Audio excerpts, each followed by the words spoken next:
She burned herself. So, after that, Lord Shiva is getting this message from who? Who is passing down this information to Lord Shiva? Because in Kailas, you don't have WhatsApp or internet there. Who passed down this information? Narada Muni. Narada, yeah. So Sage Narada is actually, he's like the mind of Lord Krishna. He knows what Krishna wants. Whatever Vishnu wants, he exactly knows. Like Rupa Goswami knows the mind of Chaitanya Mahaprabhu. Like that, Narada Muni knows what Krishna wants. So whenever you find instances in which Narada Muni is taking a lead and passing on some information, it is not because that Narada Muni want to do some kind of a pastime. This is exactly what Krishna wants. So, and then once Narada Muni is passing on this information, we see there is a transformation for Lord Shiva. So previous instances, if you look at, when Lord Shiva was publicly abused, offended in front of every Devi Devata, what is his reaction? Nothing, right? He was unaffected. So this shows one thing, that Lord Shiva is not controlled by any of the three modes of material nature, because he is the Lord, right? He was unaffected. Did Lord Shiva retaliate? No. Did Lord Shiva tell someone that, you know what happened? I went to the yaga and then this is what happened. He never said that. And I heard from one Maharaj, Bhakti Ashraya Maharaj, was telling, he didn't even tell that pastime to even Sati Devi.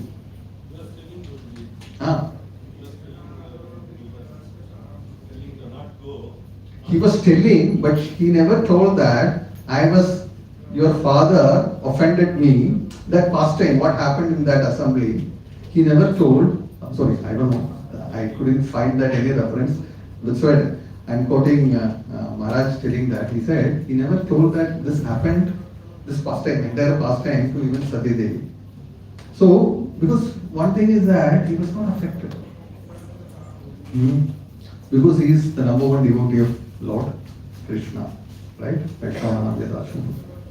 But then there is something which is changing right now.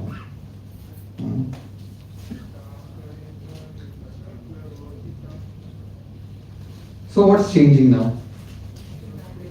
Thus Lord Shiva, being extremely angry, pressed his lips with his teeth and immediately snatched from his head a strand of hair which blazed like electricity of fire. Stood up once, laughing like a madman, and dashed the hair to the ground. Why this transformation now? Yeah, bro. Yes. How does Lord Shiva considers Sati Devi? He doesn't have the slightest attachment to his wife. Because once that pastime, when Ravana came and asked Lord Shiva that, I want one boon from you. So he said, what boon you want? So he said, I want Parvati Devi. He said, okay. Did Lord Shiva just put his head like this? Hey, what did I do? He was immediately said, okay. Or if you look at the pastime when Sati Devi went and when Lord Shiva was paying obeisance to Lord Rama, when Rama was searching for Sita Devi,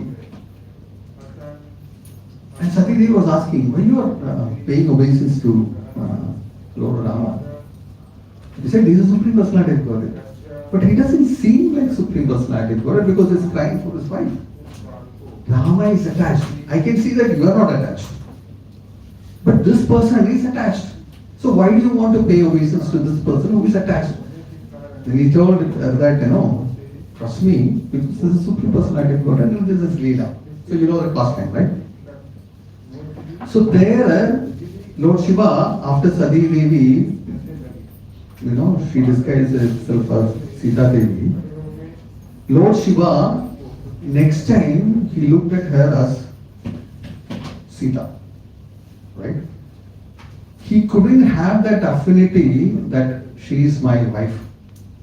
He told her that, Sati, henceforth I cannot consider you as my wife. You know why? Because you have taken the form of Sita Devi. And Sita Devi and Sri Ram are my worshipable deity. I can't look at you as my wife.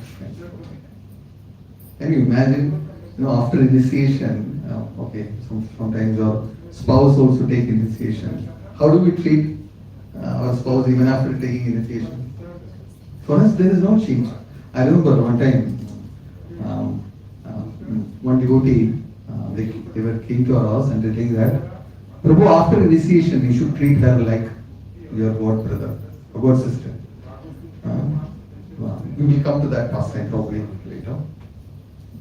So I was wondering, is it true that we should do like that? Moving on, what we'll do, we will look at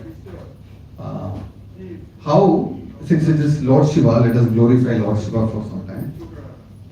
So Lord Shiva, if you look at Brahma Samhita, it says, Srila Bhaktivedanta Swami Prabhupada gives a wonderful translation of this. He says, at creation there appears a divine halo of the nature of his own subjective portion, Swamsha. So, Lord Shiva is the Swamsha of Krishna. He is not a Vibhidha Amsha. So, you know that you all know the difference between Vibhidha Amsha and Swamsha. There is Swayam Rupa, who is Krishna himself. This is Swamsha, his own self. And then there is Vibhidha Amsha. So we are all Vibhidha Amsha. But Lord Shiva is in which category? He is in Swamsha. And then Bhaktisiddhanta Saraswati Thakur says that this halo is divine Shambhu. What does it mean, the halo is divine Shambhu?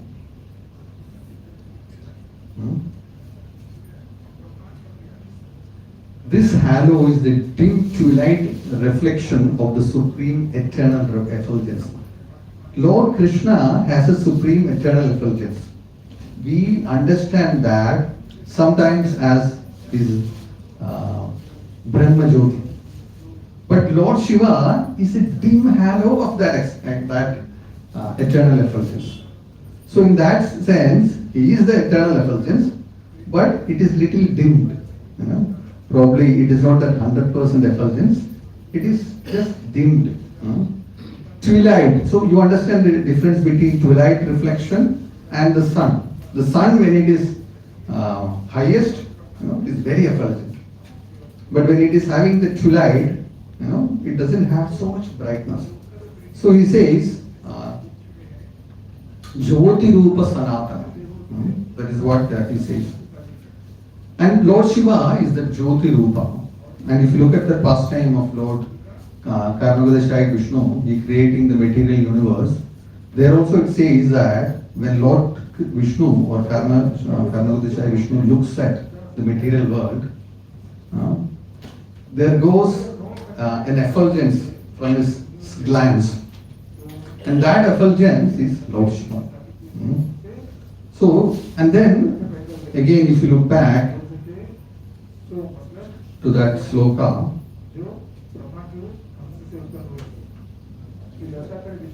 Lord Shiva, being extremely angry, pressed his lips with his teeth and immediately snatched from his head a strand of hair which blazed like electricity of fire.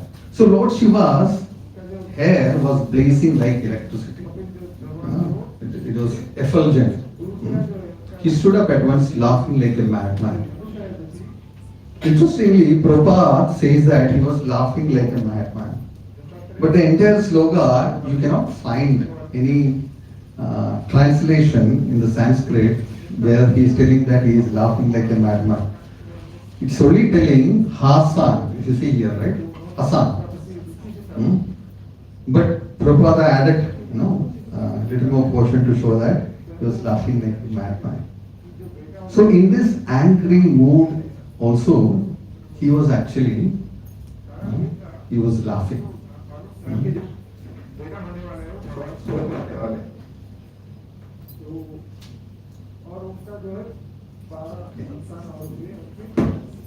It's coming here. Huh?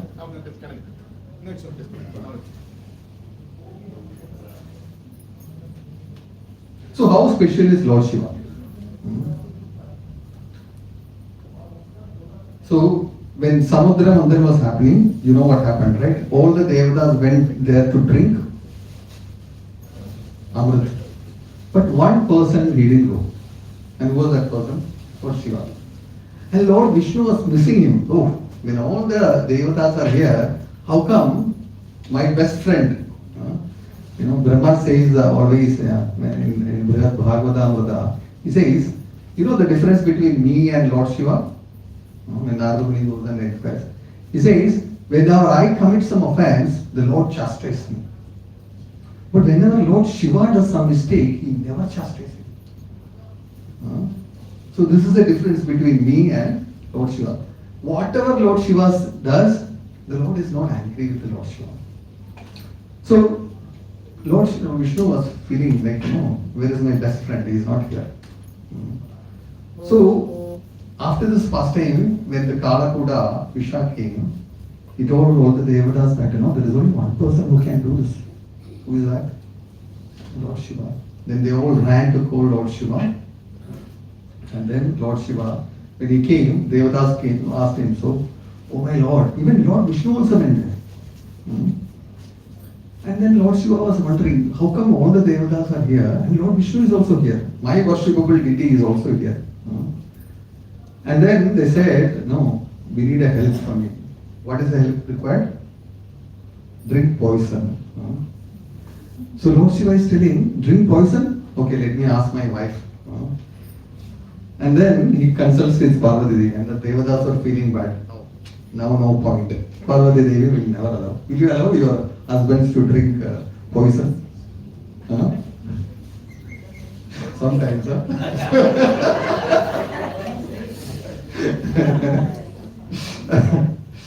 Okay. So, and then Parvati was telling, why are you waiting? She's telling, why are you waiting? Please drink immediately. They're going to die. So Parvati Devi knew the power of Lord Shiva. And then, because of Lord Vishnu's power, the Kalakuda Vishnu, the poison didn't go below the throat. That's why he is Nilakanta. So it shows that Lord Shiva is very compassionate to all the living entities. But this incident, all the Shaivites, followers of Lord Shiva, they were all very happy. See what's happening? Even Lord Vishnu is coming to asking help from Lord Shiva. So Lord Shiva also felt bad. Hey, this is not right. People will think that, I am the supreme. You always want to take the humble position. You know what he did? So after this incident, he went and told Lord Vishnu and told him that, I want to see your Mohini Rupa. And he asked, why? What is the point? No, I just want to see that. Everyone said it was wonderful. Can you imagine, none of the devatas, they moved from their seat. They were not attached to Mohini. But when Lord Shiva saw Mohini, he became attached. He was running behind Mohini. So this pastime, he wanted to show that, see, the wonderful Maya of Lord Vishnu, even I becomes bewildered. And he wanted to re-establish. And then if you see this pastime, Mohini Murti was going in between the sages who are meditating. So that they will also see Lord Shiva, your worshipable deity, he is coming. He is running behind Mohini, in front of Parvati. So this way, he always wants to take a humble position. So, as he mentioned that, he considered Mother Parvati not just as his wife, he considers her as very Vaishnavi. That's why he even was ready to give half of his portion. Chaiva yasya bhuvanani vivarti durga. Because he understands that Lord Shiva, Lord Vishnu's instruction is being followed meticulously by Durga. So, in that instance, if you look at this pastime, do you think that it is right that Lord Shiva became angry? Yes. As per the offenses, we should know that when somebody is doing a Vaishnava Ninda, you should become angry. Right? When somebody is insulting us, we should not become angry. Is it? Is it difficult to follow? No? No? But if somebody is being insulted, if a pure Vaishnava is insulted, we should become angry. And Lord Shiva did just that. And that's why he created Veerabhadra. So, is anger divine or spiritual, or anger is material? In Bhagavad Gita we study that. Anger is what? Kama yesha, krodha yesha, rajo guna samudbhava. So anger is material or spiritual? Spiritual? Both. But Hanuman also repented. He said, this is not good that I should become angry. If it is spiritual, you don't repent, right? When somebody is done something done, and then only you repent. Oh, this is bad and I need to repent. But Hanuman also repented. But the anger of the Supreme Personality of Godhead is spiritual. Okay? The anger of the jivas, they are not spiritual. You have seen the pastime of Lord Narasimha getting angry. Mahavatar movie, right? You have seen how Chaitanya Mahaprabhu gets angry when Nityananda Prabhu is offended. Okay. And one of our most sweetest pastime who is performed by Lord Krishna in the form of Damodara, does he become angry sometimes? Biting the lips. So Lord Shiva, he was biting his lips. And if you look at Damodar Leela, Krishna is also biting the lips. So I was listening to one of the devotees' lecture by Haripashad Prabhu, and he was quoting Harishwari Prabhu's commentary on why Krishna was biting the lips. So he says every instance of Krishna enacting one pastime or doing something, there is one reason behind that. When you become angry, you throw things, right? I don't know, not us, but outsiders. Where do you throw the things at? Earth, dhara, right? So when you become angry, you throw things on earth. And Krishna was very angry, he wanted to throw things at the earth. But then he thought, oh, I cannot throw things at earth because she is dhara. And she came along with Lord Brahma and requested for protection. So I cannot vent out my anger against dhara. And secondly, she is also mother, one of the mothers, right? So you cannot vent out his anger against mother. So instead of showing the anger against dhara, he made it adhara. Adhara. Adhara also means it is the lips. So he bite, he bit his lips and it made it adhara. So this is how Harishwari Prabhu explains. So what Lord Shiva does next is that he gives his own power to Veerabhadra. So this pastime shows us one thing. Now Daksha is going to be punished for his whatever activities he has committed. But what is the root cause of this offense he was going to commit? He committed was he did a sadhu ninda. So what happens is that when you become proud and envious, over a period of time, that pride and envy will create offenses against others. And then there is going to be definitely a fall down. Okay? It may be instantly or it can be also gradual. There are many pastimes in which you can see Daksha's case, it didn't happen instantly. It happened after a long period of time. So Srila Prabhupada also says that once pure intelligence or pure Krishna consciousness becomes polluted by material activity, Pure consciousness can be revived by the process of sacrifice, charity, pious activities, etc.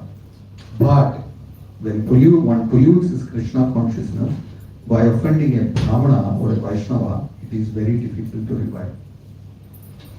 And again, if you look at the pastime of four Kumaras meeting Lord Vishnu, the Lord said something very interesting.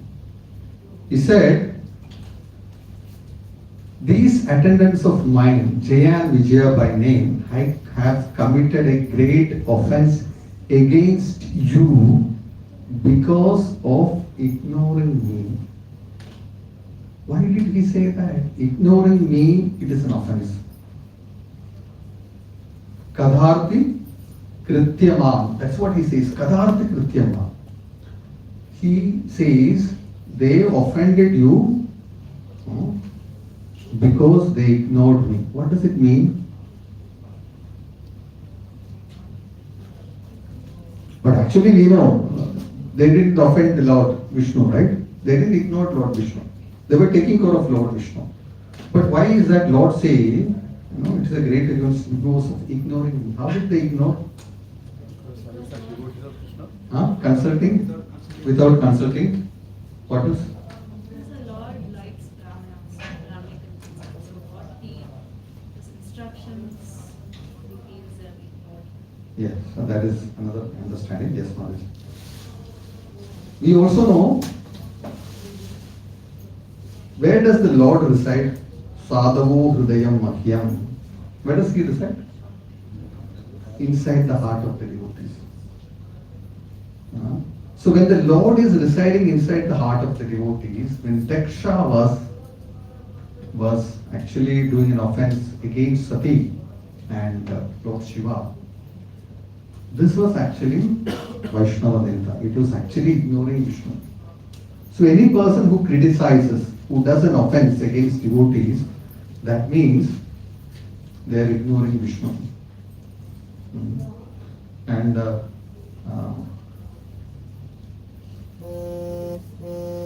was a devotee who was mentioning that you have played this game, snake and ladder.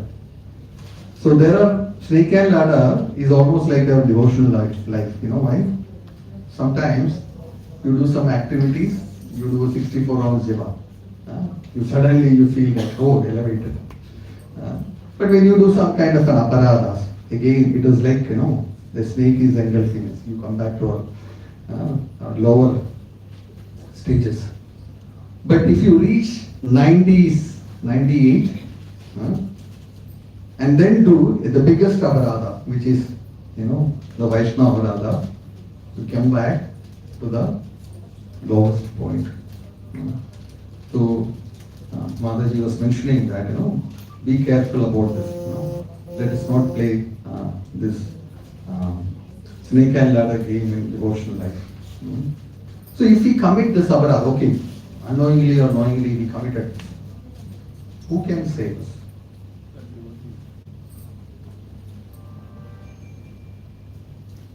Can I say that, I don't want to go to this devotee? Can Chaitanya Mahaprabhu save us?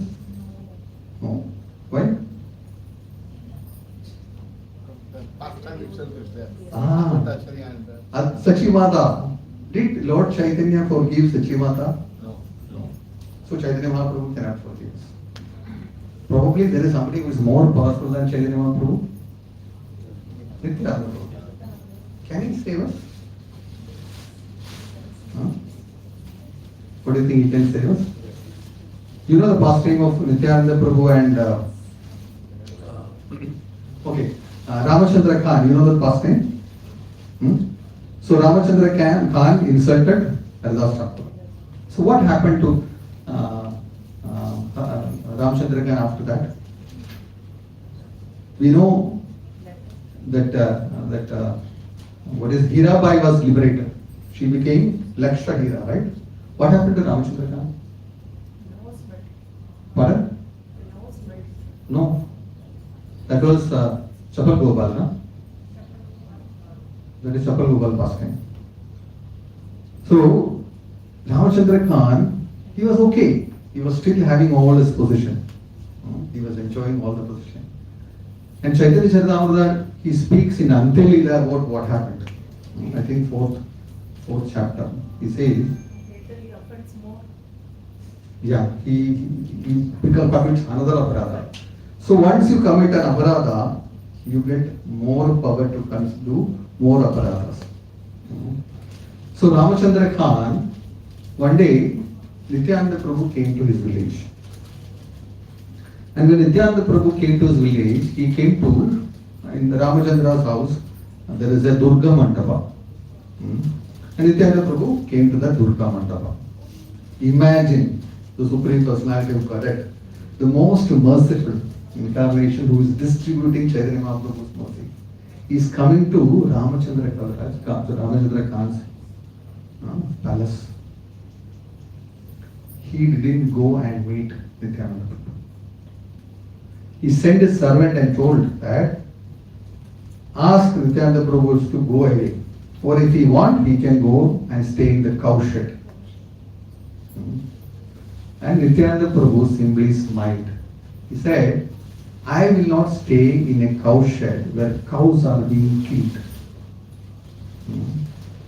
So Nityananda Prabhu left. So Ramachandra Khan, initially he committed offense against Kardas Thakura. Nothing happened to him. He was still employed under Nawab.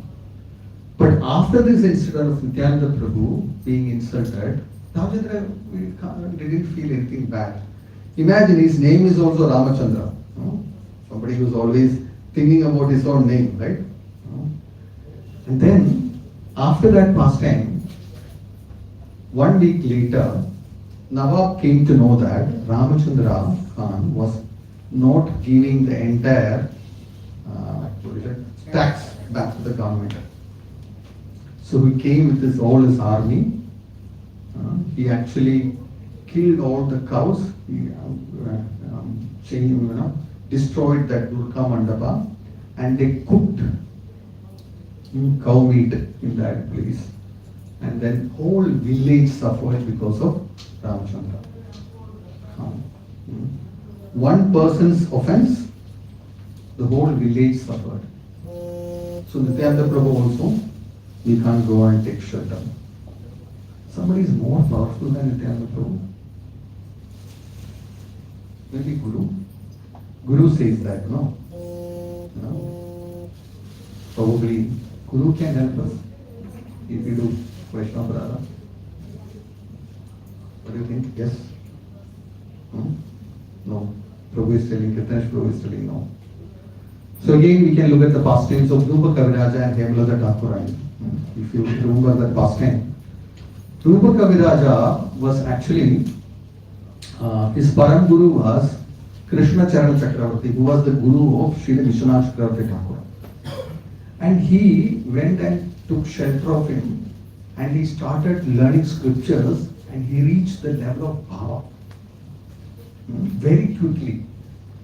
And he used to always enjoy, he relished the ecstasy of Krishna consciousness. And then he used to regularly give Srimad Bhagavatam classes, and devotees used to go and sit in his Srimad Bhagavatam class, and they used to relish his classes. But one point of time, there was, I think Srivas Thakur's niece, Krishna Priya Thakurani, she came there. And Krishna Priya Thakurani, she can't stop chanting. Her mouth, her tongue will always vibrate. She can't stop chanting. That is her nature. But when she came and sat in the Srimad Bhagavatam class, Rupa Kaviraja, he noticed that she was not actually listening. He thought that she was not listening, Krishna Priya Thakurani. And in front of everyone, he chastised her. How come? You're not listening? You're not listening to Srimad Bhagavatam? Why are you chanting? And she said, this is my problem. That, my tongue will not stop chanting. But that doesn't mean that I'm not hearing. I'm hearing. But Rupa Kaviraja, he became angry. and he chastised Krishna Thakurani in front of everyone. This incident happened, and from that moment, Rupa Kalraja fell down. He fell down, so, and then it is mentioned that going in devotional service, it's like, passing through a, razor's sword. Why? If you move this side, you become Mayavadi. If you move the other side, you will become not atheist. Huh? Not Imanda. Sahajiya. So either you become Sahajiya or you become Mayavadi. So we should be very careful. We should not want, we don't want to become a Mayavadi, and we don't want to. So what he did, he went and Rupa Goswami's instructions he started changing. He was telling that this is not the right, and he wanted to present another duplicious instructions in the name of Rupa Goswami. Finally, he understood that he cannot stay in Vrindavan. He went to Bengal. There he thought he will go and take shelter of his guru, his Param Guru. But there his Param Guru already left his body. And then they also understood that Rupa Kaviraj has been offended. So they also ostracized him. So finally, there was a devotee called Hemalata Thakurani. She came and then she got hold of his Kantimala, and then she took even this Kantimala and said, now you cannot stay in this movement. So the followers of the Sahajiya path, they wear one round of Kantimala. So we can recognize them, Ativadis. So even if Guru is a Manchari, so if you look at his Guru was Ranga Manchari, but he was not saved from this offense. So this instance shows that Diksha, who was very, very powerful, whatever offense he has committed against Lord Shiva and Parvati or Sati, that is unforgivable, unpardoned. So I will stop here because Prabhu said, between 8:45 and 9 I should stop. One point we should always understand is that when you are doing an aparadha, we will never understand that this is an aparadha. You don't feel anything bad when you do an aparadha. But there is one change which happens in your heart. What is that change? Because when you are chanting and doing devotional service, your heart becomes soft. But once we commit aparadha, your heart becomes harsh. So, Sati was actually the most beloved daughter of Diksha. But when Sati came back, so Diksha could have thought, oh, Sati has come back. Sati has told that, let us, let us feel that, remove that bad feeling. But Diksha didn't even speak to her. Why was that reason? What could be the reason? The heart is becoming more and more hard. The heart is becoming more and more hard. So when the heart becomes harder and harder, I remember last time when, what was the Maharaja's name who did the japa share?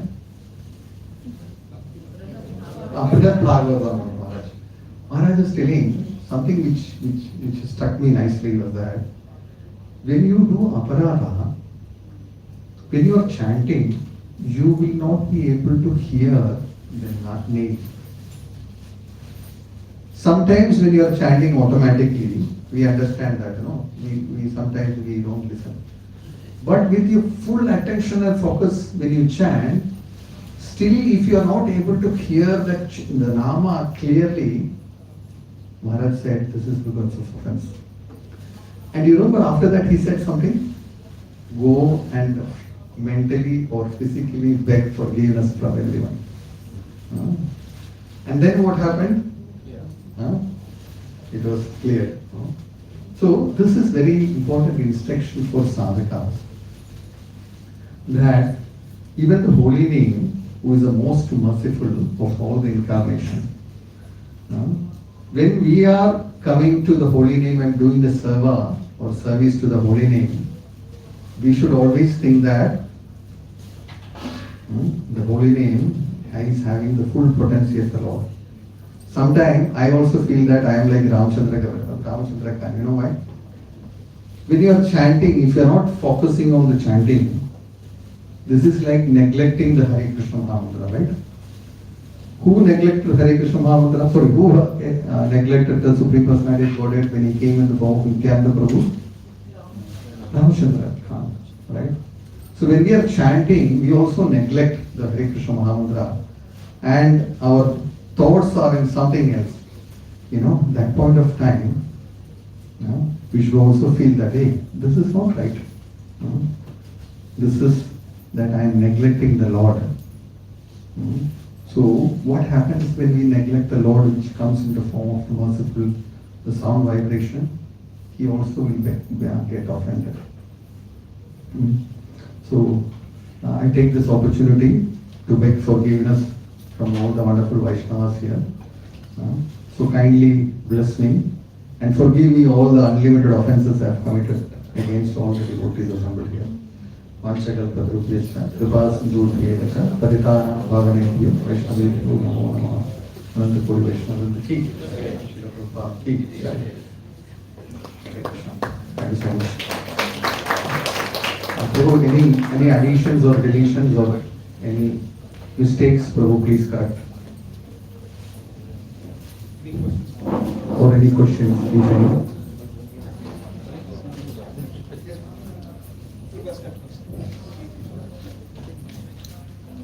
Prabhu's questions, he will himself answer. Because I will not have the capacity to answer Prabhu's questions.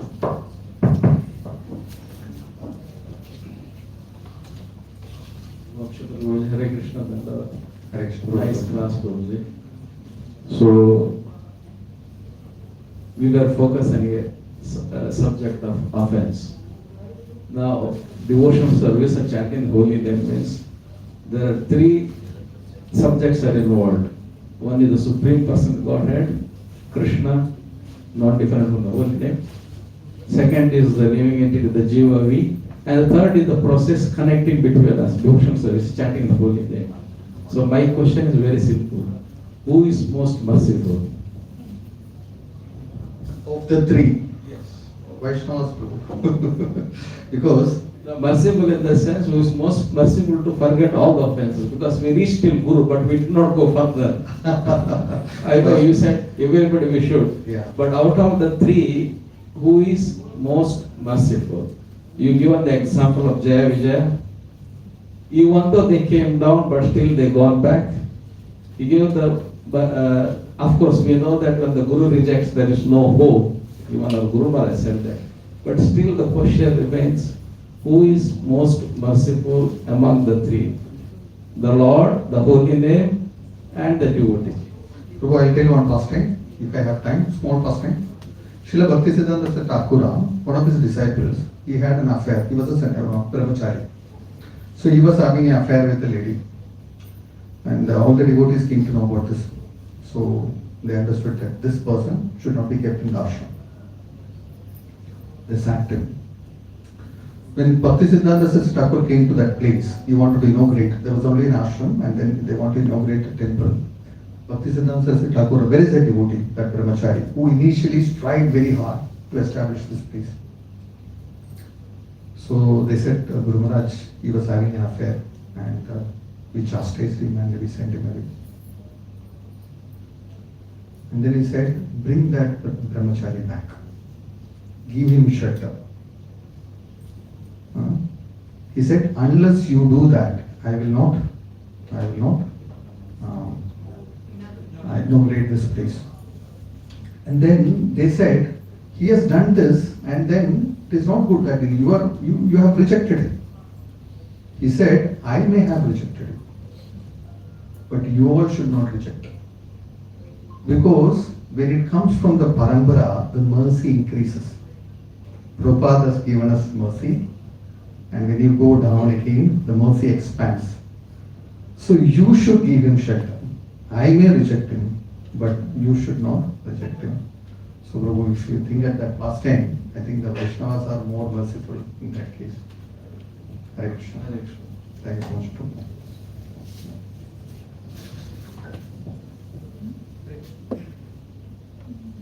Prabhu, still that question remains unanswered. Please answer, Prabhu. Please answer. Chaitanya Mahaprabhu or Nityan Prabhu or Guru? Still. You don't have a clarity till now. So who is most merciful? Huh? Now, how you get pardon, saved? The class Prabhu was asking how the person who has offended, he will get saved, whether it's through Chaitanya Mahaprabhu or through Nityananda Prabhu or Guru. By serving the Vaishnava. So, yeah, by serving the Vaishnava whom we have offended. Because if you look at, huh? No, there is a, what is it called? Ambrish Maharaj case also. Prabhu, what is it? No, one Maharaj explains this. He says, if you have a pin which enters your feet through one portion, what is that called? Pin? Thorn, yeah, thorn which enters into your feet. You have to take out the thorn from that place. You cannot go and take out the thorn from another place. So the person whom you have offended, you have to go and beg forgiveness and he will give forgiveness. Very good. Thank you so much. Hare Krishna. Very good. Very good. Thank you for guiding me. So we would like to thank Prabhuji by chanting mantra Hare Krishna mantra. Hare Krishna, Krishna Krishna, Hare Hare, Hare Rama, Rama Rama, Hare Hare. Hare Krishna, now we go to the temple now for our further announcements. Thank you.